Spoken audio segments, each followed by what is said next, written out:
ছাত্র জনতার আন্দোলনে সমর্থন জানিয়ে সংযুক্ত আরব আমিরাতে বিক্ষোভ করার দায়ে গ্রেফতার ৫৭ বাংলাদেশিকে মুক্তির নির্দেশ দেওয়া হয়েছে। প্রধান উপদেষ্টা ডক্টর মোহাম্মদ ইউনূসের অনুরোধে আরব আমিরাতের প্রেসিডেন্ট তাদের সাজা মওকুফ করেছেন। এই তথ্য জানিয়েছেন প্রধান উপদেষ্টার প্রেস সচিব শফিকুল আলম। তাদের দ্রুত বাংলাদেশে পাঠানোর প্রক্রিয়া শুরুরও নির্দেশ দিয়েছে আরব আমিরাত কর্তৃপক্ষ। শ্রীলঙ্কা আবারও রপ্তানিতে শীর্ষে। বৈষম্য বিরোধী শিক্ষার্থী আন্দোলনের প্রতি সমর্থন জানিয়ে গেল ১৯ জুলাই সংযুক্ত আরব আমিরাতের বিভিন্ন স্থানে বিক্ষোভ করেন প্রবাসী বাংলাদেশিরা। দেশটিতে বিক্ষোভ সমাবেশ নিষিদ্ধ হওয়ায় যাবজ্জীবন সহ বিভিন্ন মেয়াদে সাজা হয় ৫৭ প্রবাসী বাংলাদেশির। এর মধ্যে ৩ জনকে দেয়া হয় যাবজ্জীবন, বাকি ৫৩ জনকে ১০ বছর এবং একজনকে ১১ বছরের কারাদণ্ড দেয়া হয়। রাজনৈতিক পট পরিবর্তনের পর দাবি ওঠে এসব প্রবাসীকে মুক্তি দেয়ার। এবার আটক প্রবাসীদের শাস্তি মওকুফের নির্দেশ দিলেন আমিরাত সরকার। দেশটির প্রেসিডেন্ট শেখ মোহাম্মদ বিন জায়েদ আল নাহিয়ান এই নির্দেশ দেন বলে জানান দেশটিতে নিযুক্ত বাংলাদেশি রাষ্ট্রদূত। মঙ্গলবার ব্রিফিংয়ে বিষয়টি নিশ্চিত করেন প্রধান উপদেষ্টার প্রেস সচিব শফিকুল আলম।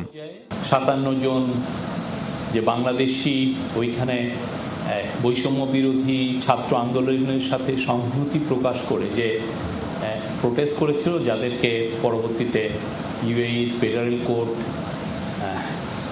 কনভিক্ট করে দিয়েছিল, তাদেরকে পার্ডন করে দিয়েছেন। আমাদের দূতাবাসের সেই ২২ জুলাই থেকে এই প্রসেসটার মধ্যে ছিল।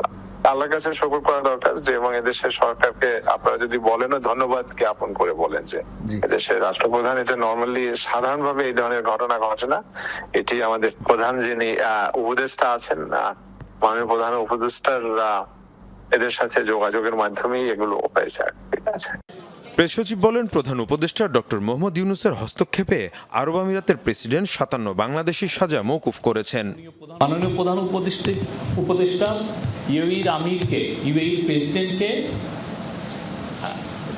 অনুরোধ করেছিলেন তাদেরকে যেন ক্ষমা করে দেওয়া হয়, তাদেরকে যেন এই পুরো যে কনভিকশন হয়েছে বা যে সেন্টেন্স হয়েছে সেটা যেন কমিউট করে দেওয়া হয়, তো অ্যাকিউট করে দেওয়া হয়। তো উনি ওনার কথাটা রেখেছেন। এদিকে মধ্যপ্রাচ্য ভিত্তিক বিভিন্ন গণমাধ্যম বলছে ইউএইর অ্যাটর্নি জেনারেল ডক্টর হামাদ শামসী ৫৭ বাংলাদেশিকে ফেরত পাঠানোর প্রক্রিয়া শুরুর আদেশ জারি করেছেন। মীর মুশফিকা হাসান, যমুনা নিউজ।